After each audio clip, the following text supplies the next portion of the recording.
अच्छा, ये हमारे पास स्पॉइल्ड एंड डिफेक्टिव का चैप्टर है। इसमें हमारे पास पहले ऑर्डर आता है कस्टमर की तरफ से, ठीक है। उसमें हम work in process, material, labour और एफओएच अप्लाई करते हैं। इससे हमारा प्रोडक्शन आ जाती है। प्रोडक्शन आने के बाद प्रोडक्शन 3 तरह की आती है। डिफेक्टिव यूनिट्स आते हैं, कुछ स्पॉइल्ड होते हैं, कुछ गुड यूनिट होते हैं। गुड यूनिट हमारे पास डायरेक्ट चले जाते हैं डिपार्टमेंट स्टोर में, ठीक है। स्पॉइल्ड हम सेल आउट करते हैं स्क्रैप वैल्यू के तौर पे, ठीक है। और डिफेक्टिव यूनिट को हम जो है वो रीमेक करते हैं। उसमें रीमेक करने में हमारे पास दोबारा 3 चीज़ें लगती हैं, वर्क इन प्रोसेस, लेबर और एफओएच, ठीक है। जब ये रीमेक हो जाते हैं तो ये भी गुड यूनिट हो जाते हैं और ये फिर दोबारा जो है वो स्टोर में चले जाते हैं। उसके बाद आ जाता है मेकिंग। हम एंट्री करते हैं, यूजुअली जर्नल बनाते हैं इसके लिए, ठीक है। तो 2 तरह के जर्नल बनेंगे। एक बनेगा कॉस्ट टू जॉब और cost to not to job, ठीक है। तो ये कॉस्ट नोट टू जॉब होता है और ये कॉस्ट टू जॉब होता है, ठीक है। तो हमारे पास वैल्यू तो हम सेम ही लिखते हैं दोनों जगह, ठीक है। पहले हम मेकिंग ऑर्डर की एंट्री करते हैं, ठीक है। यानी कि जो हमें ऑर्डर आया होता है उस पर तो हम वर्किंग प्रोसेस की हमें वैल्यू दी होगी मटेरियल, लेबर, एफओएच, ठीक है। हम वहाँ पर मटेरियल, लेबर, एफओएच लिखेंगे। मटेरियल पेरोल की लेबर की जगह पेरोल आ जाएगा यहाँ पर, और एफओएच अप्लाइड आ जाएगा। यानी कि यही वैल्यूज़ में, जैसे हम जनरल में वैल्यूज़ नॉर्मली जो है वो नीचे शिफ्ट करते हैं, क्रेडिट करते हैं, वैसे ही करेंगे। उसी तरह दूसरी तरह भी यही करेंगे, सेम वैल्यूज़ उधर जाएंगी, ठीक है। उसके बाद नीचे हम आते हैं डिफेक्टिव वाले जनरल में, यानी कि जनरल का सेकंड पार्ट जो होगा वो डिफेक्टिव गुड्स का होगा, ठीक है। अगर हमें दी होंगी तो, ठीक है। तो हम फिर डिफेक्टिव पे मैंने पिछले वीडियो बताया, उसमें हम ना दोबारा से कोस्ट को अप्लाई करते हैं, ठीक है, डिफेक्टिव गुड्स पे, ठीक है। यानी कि मटेरियल, लेबर, एफओएच ये अगेन अप्लाई हो रही होंगी, वो उसने बताई होंगी हमें बुक के अंदर क्वेश्चन में कि कितनी कितनी अप्लाई कर रहे हैं, तो हम यहाँ पर लिख देंगे और वही नीचे हम क्रेडिट भी कर देंगे, ठीक है। अच्छा, इसके दूसरे पोर्शन में जब हम दूसरे वाले जनरल में जाते हैं तो जो हम यहाँ पर वैल्यू लिखते हैं ना, मटेरियल, पेरोल और एफओएच अप्लाइड की लिखेंगे, वो हम यहाँ शिफ्ट करेंगे और उनका टोटल हम लिखेंगे एफओएच कंट्रोल में, ठीक है। उसके बाद हम एंट्री करते हैं फिनिश गुड्स की, ठीक है। फिनिश गुड्स में क्या करते हैं, हम सबसे पहले ऊपर वाले मटेरियल में जाते हैं। वर्किंग प्रोसेस का मटेरियल यहाँ पर डेबिट हो रहा है, ठीक है। तो यहाँ पर भी डेबिट हो रहा है, देखें, ठीक है। हम इसमें इसकी वैल्यू में इसको ऐड करेंगे, ठीक है, और जो आएगा टोटल हम यहाँ पर लिख देंगे वर्किंग प्रोसेस मटीरियल में। उसी तरह हम लेबर वर्किंग प्रोसेस की कोस्ट को जो हमारे पास होगी उसको, और ये नीचे देखेंगे तो वर्किंग प्रोसेस की लेबर अगेन डेबिट हो रही है। डेबिट ऐड जो ऐड हो जाते हैं तो फिर हम इसी तरीके से नीचे लिखेंगे लेबर में, ठीक है। और फिर तरीके से एफओएच, ठीक है। जब हमारे पास ये तीनों वैल्यूज़ आ जाएंगी, इनका हम टोटल करेंगे तो हमारे पास फिनिश गुड्स की अमाउंट आ जाएगी, यानी कि टोटल गुड्स कितनी फिनिश्ड हुई हैं, ठीक है। और यही सेम प्रोसीजर इस साइड पे होगा। यहाँ पर हम देखेंगे तो हमारे पास work in process, material, labour, FOH, लेकिन यहाँ पर यहाँ पर ये डेबिट हो रहे हैं, यहाँ पर क्रेडिट नहीं हो रहे। यहाँ पर मटेरियल, पेरोल और एफओएच यानी कि वर्किंग प्रोसेस नहीं है, ये दूसरे हैं। तो इसको हम एज यूजुअली नीचे ले आएंगे यहाँ पर directly work in process, material, labour और एफओएच में, ठीक है। और इनका जो टोटल होगा वो फिनिश गुड्स में आ जाएगा। अच्छा, ये है फिर स्पॉइल्ड गुड्स की वर्किंग। ये यानी कि डिफेक्टिव के बाद हमारे पास जो पॉइंट आता है वो स्पॉइल्ड का आता है, ये उसकी वर्किंग है। सबसे पहले हम फाइंड करते हैं पर यूनिट कॉस्ट, उसमें मटेरियल, लेबर प्लस एफओएच। तो मैंने सपोज कर लिया मटेरियल मेरे पास 10 है, लेबर 20 है और एफओएच 40 पर यूनिट है, ठीक है। ये हमने अमाउंट भी पर यूनिट में लेनी है। अगर हमारे पास सवाल में ये टोटल अमाउंट जो है वो हमें पर यूनिट में नहीं दी हुई, टोटल दी हुई है, तो हम उसको डिवाइड कराएंगे पहले, ठीक है। और पर यूनिट में लेके आएंगे, डिवाइड करेंगे टोटल यूनिट से और हमारे पास पर यूनिट में आ जाएगी, ठीक है। और फिर उसका हम टोटल करेंगे तो हमारे पास आ जाएगी पर यूनिट कॉस्ट टोटल, ठीक है। तो उसके बाद फिर हम निकालते हैं कॉस्ट ऑफ स्पॉइल्ड गुड। उसमें पर यूनिट कॉस्ट को मल्टीप्लाई कराते हैं यूनिट स्पॉइल्ड, जितने यूनिट स्पॉइल्ड होते हैं। तो मैंने 70 को मल्टीप्लाई कराया। फॉर एग्जांपल मेरे पास 5 यूनिट स्पॉइल्ड हुए हैं, तो मैंने 70 को मल्टीप्लाई कराया 5 से, तो मेरे पास आ गया 350, ठीक है। तो amount of sold spoiled good, ठीक है। तो हमें उसने बुक में बताया होगा कि हमने स्पॉइल्ड यूनिट्स को कितने में सोल्ड किया है। तो वो मैंने फॉर एग्जांपल ले लिया कि 30 रुपये का एक मेरा यूनिट सोल्ड हुआ है, ठीक है, स्क्रैप वैल्यू के हिसाब से। तो मैंने 5 को मल्टीप्लाई कराया 30 से 150 आ गया, यानी कि 150 मेरे पास कैश आ गया है। जो बाकी लॉस है वो मेरे पास सेपरेट है। तो मैं 150 350 में से माइनस करूँगा 150, ठीक है। और ये मेरे पास जो दूसरी अमाउंट बचेगी 200, ये मेरे पास यूनिट लॉस्ट हो जाएंगे, यानी कि कॉस्ट जितनी मेरे पास लॉस्ट हुई है स्पॉइल्ड गुड की वो ये है 200, ठीक है। अब मैं आपको जो है वो क्वेश्चन करवाऊँगा तो आपको ज़्यादा क्लियर हो जाएगा। अच्छा, अब हम आते हैं क्वेश्चन की तरफ। तो मैंने क्वेश्चन नंबर 20 लिया, स्पॉइल्ड एंड डिफेक्टिव, इसमें दोनों आ रहे हैं। ठीक है, इससे प्रीवियस क्वेश्चन में पहले डिफेक्टिव होंगे और फिर स्पॉइल्ड होंगे, यानी कि जो डिफेक्टिव होंगे उसमें आपकी स्पॉइल्ड की एंट्री नहीं आएगी और जो स्पॉइल्ड होंगे उसमें डिफेक्टिव नहीं आएगी, लेकिन इसमें उसने दोनों बताए हुए हैं।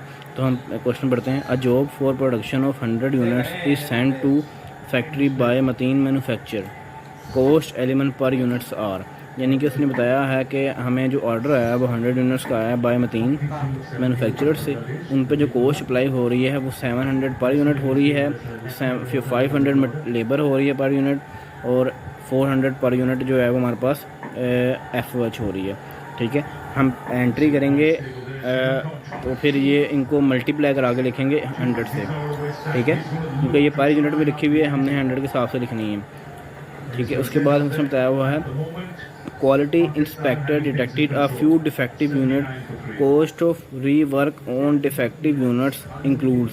उसने बताया कि क्वालिटी इंस्पेक्टर जो है वो उसने डिटेक्ट किए हैं कुछ यूनिट जो डिफेक्टिव हैं। ठीक है, उस पर उसने रीवर्क किया है ऑन, ठीक है, और उस पर कॉस्ट अप्लाई की है उसने मटेरियल लेबर FOH की।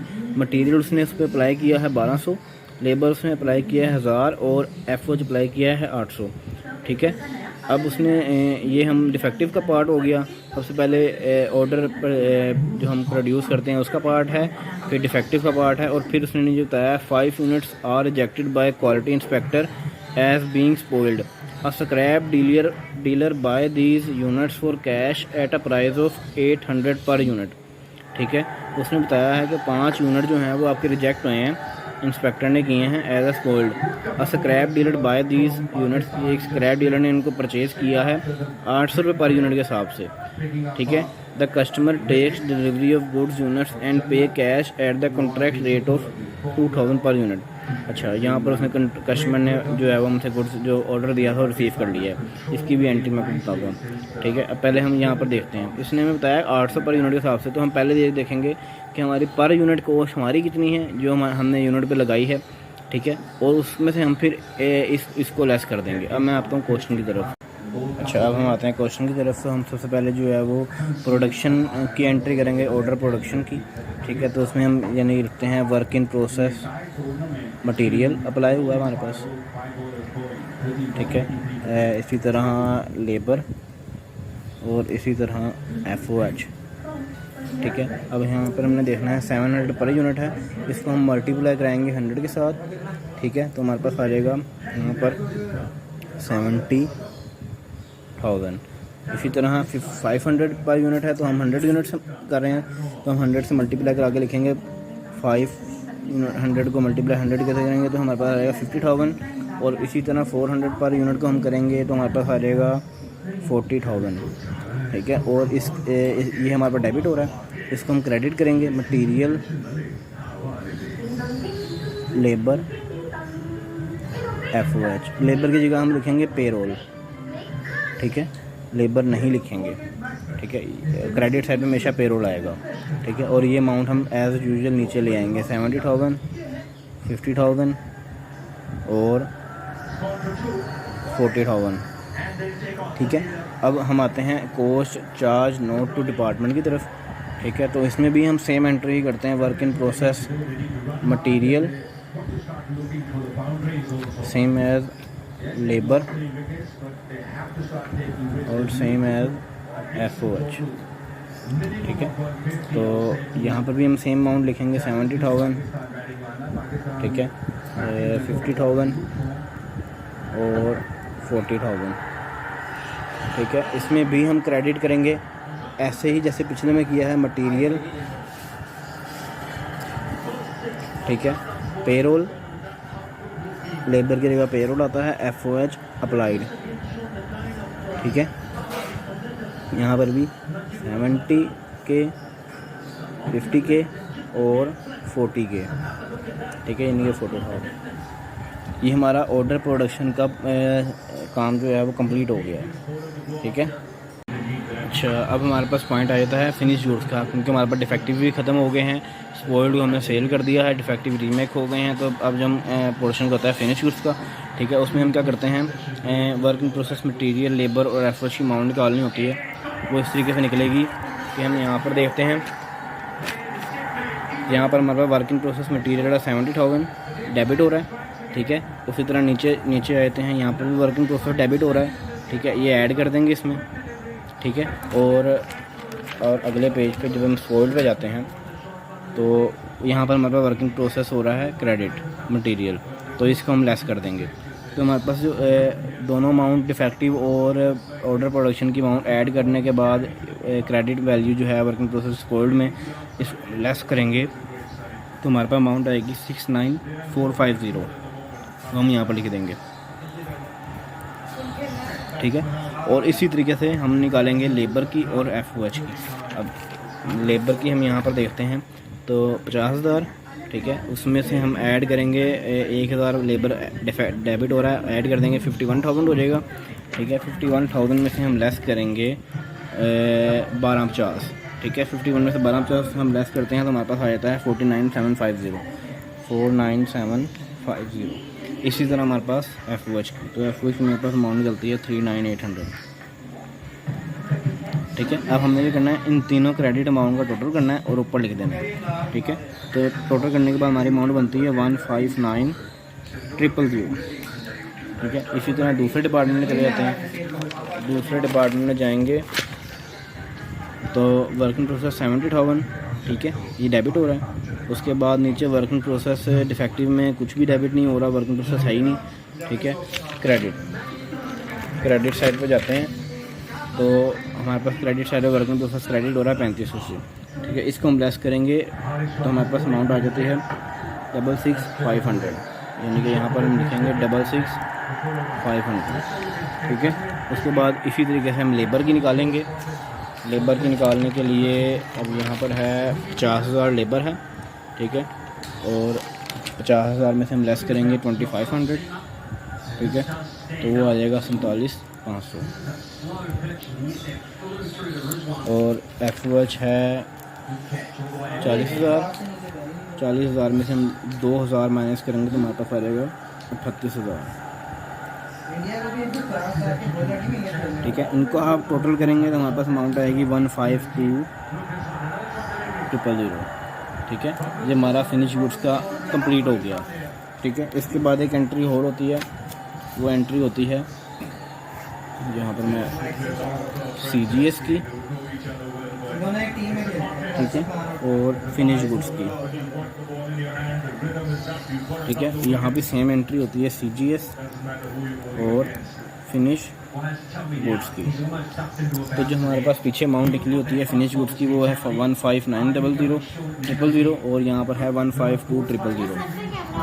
वो यहाँ पर हम जैसे यहाँ पर 159 1 2 159 ये डेबिट क्रेडिट हो गया 152, ठीक है, और 152,000 ये हमारे पास ख़त्म होगी एंट्री। अब हमने एंट्री करनी है सेल की, ठीक है। सेल की एंट्री करेंगे तो हमने इसमें बताया हुआ है कि आपने यूनिट सोल्ड आउट किए हैं। यहाँ पर ये देखें, customer take delivery goods and pay cash at the contract rate of 2,000 per unit है कि कस्टमर टेक्स जो है वो 2,000 रुपये यूनिट्स के हिसाब से हमसे परचेज़ कर रहा हो, ठीक है। तो हम जो है उसकी एंट्री करेंगे।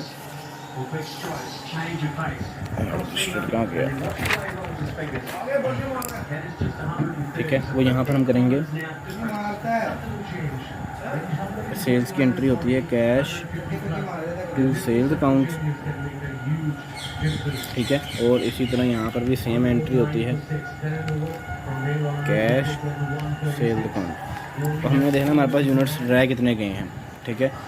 100 यूनिट्स का ऑर्डर था हमारे पास, 100 यूनिट्स का, ठीक है। यहाँ पर ये देखें 100 यूनिट्स का ऑर्डर है, 5 यूनिट्स उसमें से हमारे पास जो हैं वो डिफेक्टिव हो गए हैं, ये स्पॉइल्ड हो गए हैं। डिफेक्टिव हमारे रीमेक हो गए थे लेकिन स्पॉइल्ड हो गए हैं, वो हमारे ज़ाया हैं। तो हम 100 में से 5 को लेस कर देंगे, ठीक है। हमारे पास रिमेनिंग बचेंगे 95 units.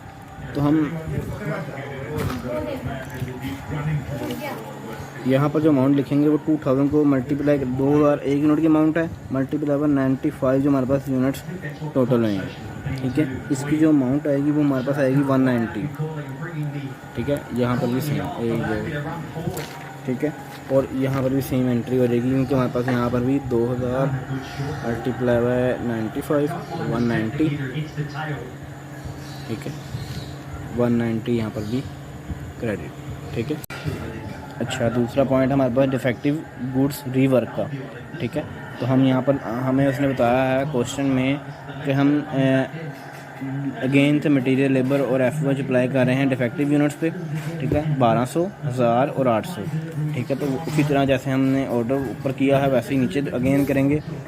Work in process material, work in process labour और वर्क इन प्रोसेस एफओएच। ये उसने बताया है 1200, ठीक है, ये बताया है 1000 और ये बताया है 800, ठीक है। अब इस जैसे हमने पिछले स्टेप में किया है, हम ये अमाउंट्स को जो है वो क्रेडिट करते हैं। तो फिर उसी तरीके से नीचे मटेरियल, पेरोल और एफओएच, ठीक है, 1200 और 1000 800, ठीक है। अब हम आते हैं दूसरे डिपार्टमेंट की तरफ, ठीक है। तो दूसरे डिपार्टमेंट में हम क्या करते हैं, दूसरे डिपार्टमेंट में हम करते हैं, एक सेकंड,